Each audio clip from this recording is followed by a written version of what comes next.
So the co-ML of the NaNoWriMo region that I'm part of posted a questionnaire recently that she encouraged her region to answer in either video format or writing format. So let's start it off. Question number 1 is, who are you? I'm Mina. On Instagram, I am NaNoWriMo. I'm going to be changing that soon though. My NaNoWriMo username is Wolfsbane, and if you're interested, I have a photography account on Instagram, and that one's Mina RLO. I'll be linking them in the description. Question number 2 is, when did you first start writing?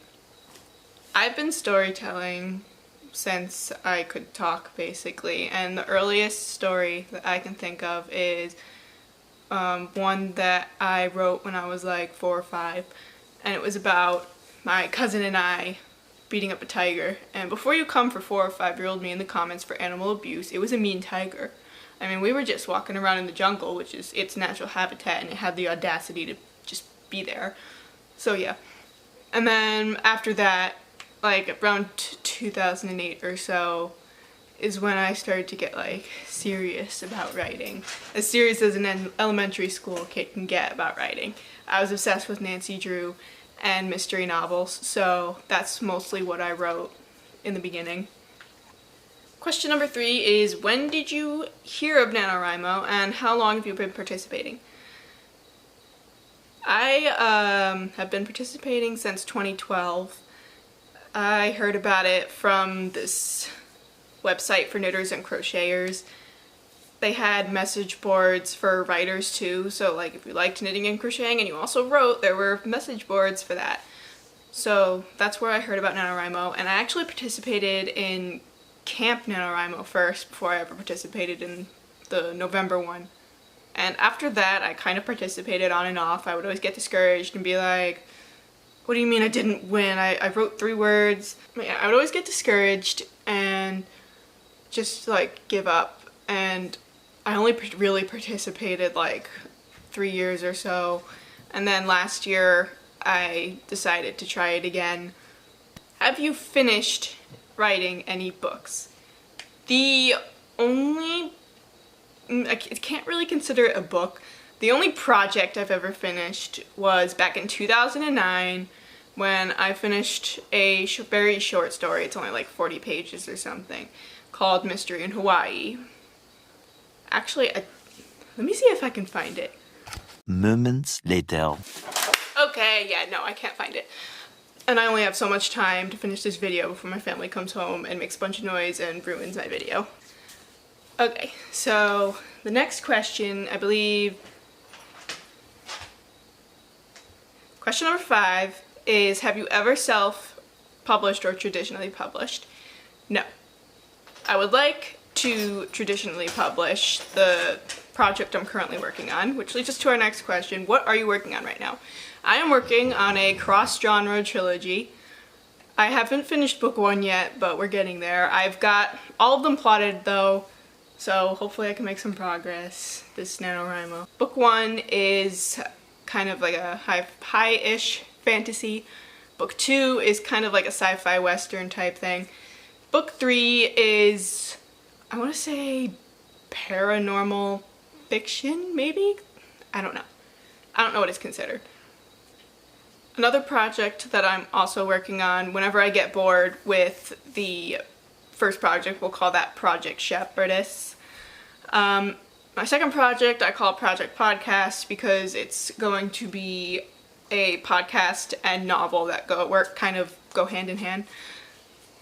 And yeah, those are my 2 projects that I'm currently working on. Question number 7 is, who is a writer or an author you look up to? My answer, I have a few actually. Maggie Stiefvater is one. She does a really good job writing like realistic characters that feel real. And she also just does a really good job like writing interesting books. Like I really like them.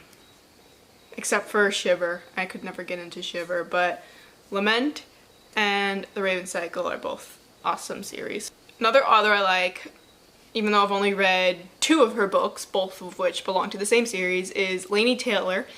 Her book Strange the Dreamer and its sequel Muse of Nightmares is just, they're so good. It's kind of like a little bit high fantasy. I don't know if that's what it's considered, but I think that's what it is. And she does a really good job with world building, and again, she writes great characters. Another author that I also really like and look up to is Tanya French. She writes these really complicated and nuanced mysteries, and a lot of them have a kind of supernatural thread running through them. One of them has a very obvious supernatural thread. So yeah, her books are really good too. I've read almost all of them. And an author that I've recently discovered, I've read 2 of her books, is Mandy McGinnis. She kind of tackles tough issues and she does it really well. Question number 8 is, what's your genre? Anything that isn't completely based in reality, I guess. Like, I could never write something that has no fantasy or sci-fi elements whatsoever. I don't think I could ever do that. I mean, maybe, never say never.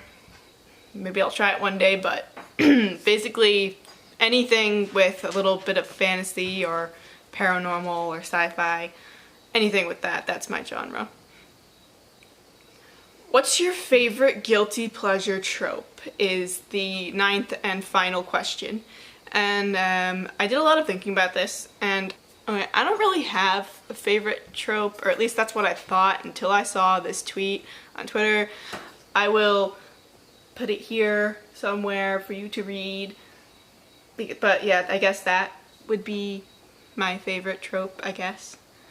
But yeah, that was the NaNoWriMo questionnaire. That's what we call ourselves in our region. Or Screamo, whatever, however you pronounce it. That's the end of this, so